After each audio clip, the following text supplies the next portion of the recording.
we have here our couple Sancunyors name, Ding and Dong. So Sancunyors, they are monogamous type of bird, meaning they can only have one partner for a lifetime. But when their partner dies, that's the only time that they will find another mating partner. They are also monomorphic, meaning both male and female share the same physical features.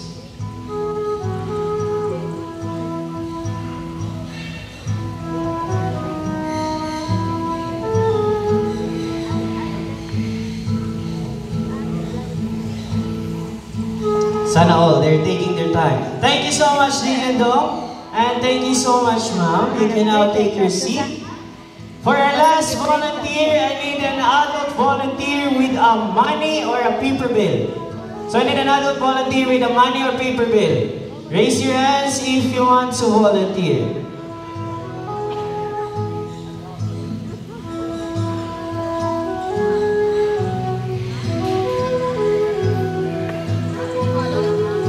Alright, so we already have our adult volunteer. Just be careful going down now. So please proceed here sa stage, ma'am.